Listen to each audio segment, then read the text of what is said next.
दोस्तों नमस्कार, मैं राकेश श्रीवास्तव। ऐसा लगता है कि अमेरिकी राष्ट्रपति डोनाल्ड ट्रंप पूरी तरह से बिगड़ चुके हैं, क्योंकि उनका जो जुबान है वो बदजुबानी पे बदलता जा रहा है। साथ ही वो दूसरे देशों को धमकाने में लगे हुए हैं। चाहे वो भारत की बात हो, ब्राजील की बात हो, कनाडा की बात हो, रसिया की बात हो या कोई और देश हो, कोई भी जो उनकी बात नहीं सुन रहा है उसके खिलाफ ट्रंप लगातार बयानबाजी कर रहे हैं। और बयानबाजी ऐसी कि ऐसा लगता है जैसे किसी गली नुक्कड़ का कोई छोकरा किसी देश को गलियाने में जुट गया हो। डोनाल्ड ट्रंप का ये बयान अब उन पे भारी पड़ता नजर आ रहा है, क्योंकि लंबे समय के बाद ही केंद्र सरकार यानी भारतीय सरकार ने उसे जवाब दे दिया है। और भारतीय सरकार ने साफ कर दिया है कि जिस डोनाल्ड ट्रंप को रूस के साथ भारत के व्यापार से ऐतराज है, वह पिछले कई वर्षों से अमेरिका रूस के साथ अपना व्यापार जारी रखे हुआ है। पिछले साल ही उसने 3.5 अरब डॉलर का व्यापार रूस के साथ किया है। वो देश हमें बता रहा है कि रूस के साथ उसे व्यापार नहीं करना चाहिए और इसे लेकर धमकियां दी जा रही है। इस तरह से भारत की सरकार ने अमेरिकी राष्ट्रपति को लंबे समय के बाद जवाब दे दिया है और साथ ही कहा है कि भारत को यह पूरा अधिकार है कि वो किस देश के साथ अपना ट्रेड पार्टनर रखे और किस देश के साथ व्यापार करे, किसके साथ संबंध रखे, ये उसका निजी अधिकार है। वो अपने देश के नागरिकों और हितों की सुरक्षा करने के लिए स्वतंत्र है। इस तरह से अमेरिकी राष्ट्रपति को अच्छी तरह से भारतीय सरकार ने जवाब दे दिया है। लेकिन इस जवाब में थोड़ी देरी होने की वजह से ही अमेरिकी राष्ट्रपति डोनाल्ड ट्रंप की जुबान बदजुबानी में बदल चुकी थी। इसी वजह से लगातार वो बयान दे रहे थे। खास करके भारत और पाकिस्तान के बीच सीज फायर को लेकर जिस तरह से 29 बार डोनाल्ड ट्रंप ने बयान दिया है, उस बयान का भी जवाब उन्हें दिल मिलना चाहिए। तभी अमेरिकी राष्ट्रपति को चौधरी बनने का जो एक नया शौक चढ़ा है, उसका बुखार उतर सकता है। अब दूसरी तरफ देख लीजिए कि किस तरह से डोनाल्ड ट्रंप चौधरी बनने की फिराक में मजाक बनते जा रहे हैं। ब्राजील में एक राजनीतिक विवाद चल रहा है। राजनीतिक विवाद यह है कि वहां पर मौजूदा जो राष्ट्रपति है लुला डी सिल्वा, उसके बनिस्पत जो पूर्व राष्ट्रपति है बोल्सोनारो को फिलहाल वहां की सुप्रीम कोर्ट ने घर में नजरबंद कर दिया है। बोल्सोनारो अमेरिकी राष्ट्रपति डोनाल्ड ट्रंप के दोस्त है। बोल्सोनारो पे आरोप है कि उसने मौजूदा सरकार के गिराने के लिए 2022 में एक साजिश रची थी, एक पॉलिटिकल साजिश रची थी। इसी साजिश के तहत उनके खिलाफ जो केस दर्ज हुआ था, उसी मामले में ये सुनवाई चल रही थी। इसी सुनवाई के दौरान अमेरिकी राष्ट्रपति डोनाल्ड ट्रंप ने साफ रूप से धमकी दी थी कि अगर बोल्सोनारो के खिलाफ कार्रवाई की गई तो ब्राजील पे 50% टैरिफ लगा दिया जाएगा।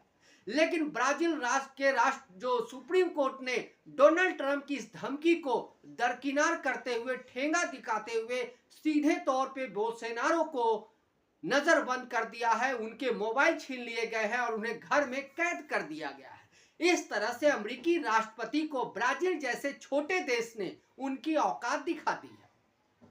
दूसरी तरफ एक ही दिन में, यानी आप कह सकते हैं मंगलवार 5 अगस्त का दिन डोनाल्ड ट्रंप के लिए बुरा रहा, क्योंकि डोनाल्ड ट्रंप ने जिस ब्राजील को छोटा देश माना था और धमकियां दी थी कि 50% का टैरिफ लगा दिया जाएगा, उसी ब्राजील ने उसकी सुप्रीम कोर्ट ने डोनाल्ड ट्रंप को अपनी जगह दिखा दी है। लुला डी सिल्वा की जो सरकार है वो पहले से ही डोनाल्ड ट्रंप को लेकर एक सख्त रुख अपनाती रही है और डोनाल्ड ट्रंप लुला डी सिल्वा के बीच राजनीतिक संबंध भी अच्छे नहीं रहे हैं। लेकिन बोल्सोनारो जो डोनाल्ड ट्रंप के काफी करीबी माने जाते हैं, उसके खिलाफ सुप्रीम कोर्ट ने कार्रवाई करके अमेरिकी राष्ट्रपति को सीधे तौर पे ये बता दिया है कि वो चौधरी बनने की फिराक में ना रहे, क्योंकि उसकी चौधरीगिरी हर जगह नहीं चलेगी। इससे पहले आपको याद होगा कि किस तरह से यूक्रेन जैसे देश ने जो रूस के साथ युद्ध में उलझा हुआ है, उसने अमेरिकी राष्ट्रपति को डोनाल्ड ट्रंप को व्हाइट हाउस में ही सही तरीके से जवाब दिया था और उसके बाद दोनों देशों के बीच तलवारें खिंच गई थी। इसी बीच रूस ने अमेरिकी राष्ट्रपति के बयान पे कहा है कि किसी भी देश को यह पूरी तरह से अधिकार है कि वो अपना ट्रेड पार्टनर किसे चुने। इसमें किसी भी देश को दखलंदाजी करने का कोई मतलब नहीं बनता है। इस तरह से वो दूसरे देशों को दबाव में लाने का प्रयास कर रहे हैं। साथ ही रूस ने यह भी आईना दिखाया है कि किस तरह से डोनाल्ड ट्रंप की सरकार लगातार रूस से ही खरीदारी करती रही है, चाहे उनका परमाणु कार्यक्रम हो उसके लिए या चाहे दूसरे सेक्टर के लिए बिजनेस उनका चलता रहता है। और वही देश अब भारत को आंख दिखा रहा है कि वो रूस के साथ व्यापार न करे। इसी बीच अमेरिकी राष्ट्रपति का बड़बोलापन एक बार फिर से सामने आया है। 5 अगस्त को ही अमेरिकी राष्ट्रपति डोनाल्ड ट्रंप ने भारत को एक बार फिर से चेतावनी देते हुए कहा कि 24 घंटे के अंदर मुझे लगता है कि मैं भारत के खिलाफ बहुत बड़ा यानी भारी टैरिफ लागू करूंगा। पहले से ही उन्होंने 25% का टैरिफ लगा दिया है, लेकिन अब अमेरिकी राष्ट्रपति डोनाल्ड ट्रंप का तर्क है कि रूस के साथ भारत का व्यापार बढ़ता जा रहा है और जिस तरह से तेल की खरीदारी हो रही है उस तेल को भारत की सरकार खुदरा बाजार में बेचकर पैसे भी कमा रहा है। और साथ ही रूस के साथ व्यापार समझौता करने की वजह से और व्यापार करने की वजह से रूस के जो सेना है उसको ताकत मिल रही है यूक्रेन में युद्ध लड़ने की। और यूक्रेन में जो लोग मारे जा रहे हैं उसके जिम्मेदार कुछ ना कुछ या आप कह सकते हैं कि किसी भी हद तक एक जिम्मेदारी भारत में भी बनती है। इसी वजह से टैरिफ लगाया जाएगा। लेकिन टैरिफ लगाने के 24 घंटे का अल्टीमेटम देने के बाद भारत सरकार और जिस तरह से ब्राजील ने आंखें दिखाई है उसके बाद ये साफ हो रहा है कि डोनाल्ड ट्रंप की ये जो गिदर भभकी है वो जल्द ही हवा में बदल जाएगी। क्योंकि गिदर भभकी जो है लगातार चली आ रही है। कभी वो अमेरिका को, कभी वो रूस को आंखें दिखा रहा है, कभी भारत को दिखा रहा है, कभी ब्राजील को दिखा रहा है, कभी कनाडा को दिखा रहा है, लेकिन हर जगह उसे मुंह की खानी पड़ रही है। आखिर ये देश होगा भारत जिसने उसे जवाब दिया है। भारतीय सरकार से लंबे समय से ये उम्मीद की जा रही थी कि वो डोनाल्ड ट्रंप को उसकी ही भाषा में जवाब दे। फिलहाल डोनाल्ड ट्रंप को उसकी भाषा में तो जवाब नहीं दिया गया है, लेकिन भारतीय सरकार ने ये जरूर बता दिया है कि डोनाल्ड ट्रंप हर मामले में अपनी टांग ना अड़ाए, क्योंकि हर देश उनकी बात सुनने के लिए तैयार नहीं बैठा हुआ है। आपको बताना जरूरी है कि आखिर डोनाल्ड ट्रंप का ये बर्ताव अचानक से ये क्यों सामने आ रहा है। दरअसल अमेरिका को हमेशा से ये लत रही है, आप इसे लत ही कह सकते हैं, एक नशा रही है कि वो दुनिया भर के देशों में नेता बनने और चौधरी बनने और आप कह सकते हैं कि मुखिया बनने की फिराक में रहता है।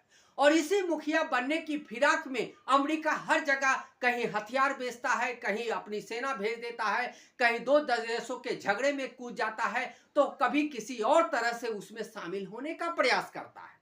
अब चूंकि यूक्रेन और रूस के बीच जब युद्ध चल रहा तो वो यूक्रेन के साथ खड़ा हो गया था। इसे कई देशों ने समर्थन भी किया क्योंकि यूक्रेन छोटा देश है और रूस बड़ा देश है। लेकिन सिर्फ यूक्रेन के साथ खड़ा होने की ये वाजिब वजह नहीं थी, बल्कि रूस के साथ उसका जो हमेशा से रिश्ता व्यापारिक और बाकी राजनीतिक रिश्ता तनावपूर्ण रहा है, उसी की वजह से अमेरिका यूक्रेन के साथ खड़ा हुआ था। सभी को मालूम है कि पाकिस्तान में जो आज आतंकवाद चरम पे है उसकी जड़ भी पाकिस्तान है, क्योंकि उसकी जड़ भी अमेरिका है, क्योंकि अमेरिका ही हथियार सप्लाई करता है। सभी को मालूम है कि जिस देश में भी आतंकवाद अपने चरम पे है उसके पीछे अमेरिका रहा है। आईएसआई के जन्म के पीछे, एसआई के जन्म के पीछे, सबके पीछे अमेरिका का हाथ रहा है, क्योंकि अमेरिका को चौधरी बनने की बहुत बड़ी जल्दी रहती है। और इसी चौधरी बनने की जो ये ललक है, इसी वजह से बार बार उसे मुंह की खानी पड़ रही है। अमेरिका को लगता है कि करीब 10 या 20 2 दशक पहले की बात है जब वो तमाम देशों पे अपना राज चलाता था, अपनी बातें थोप देता था, लेकिन अब वक्त बदल चुका है। कोई भी देश उसकी बात सुनने को तैयार नहीं है। अधिकांश देश न्यूक्लियर पावर बन चुके हैं, सेना के मामले में, हथियार के मामले में मजबूत हो चुके हैं। ऐसे में कोई भी देश अमेरिकी राष्ट्रपति की बात सुनने को तैयार नहीं है। लेकिन अमेरिका की जो एक लत है, नशा है, चौधरी बनने की, मुखिया बनने की और दूसरे देशों पे अपनी बात थोपने की, उसकी वजह से डोनाल्ड ट्रंप बीच बीच में भड़क जाते हैं और दूसरे देशों पे कभी टैरिफ लगाने की धमकी देते हैं, तो कभी हथियार भेजने की धमकी देते हैं, तो कभी सैन्य कार्रवाई की धमकी देते हैं। लेकिन ब्राजील, कनाडा, मलेशिया, सिंगापुर या आप कहे कि भारत जैसे देशों ने अब उसे उसकी भाषा में जवाब देके बता दिया है कि मिस्टर डोनाल्ड ट्रंप, अब आप ज्यादा बोल रहे हैं, अब आप समझ ले, क्योंकि इसके बाद आपको कोई बर्दाश्त करने वाला नहीं है। इसी वजह से डोनाल्ड ट्रंप को आने वाले 24 घंटों में जो भी वो टैरिफ लगाएंगे, उससे पहले उन्हें विचार कर लेना चाहिए कि आने वाले दिन उनके लिए दूसरे देशों की तरफ से जब हमले होंगे या दूसरे देशों की तरफ से इसी तरह का टैरिफ बार होगा, तो उसे भी झेलने के लिए तैयार रहना चाहिए।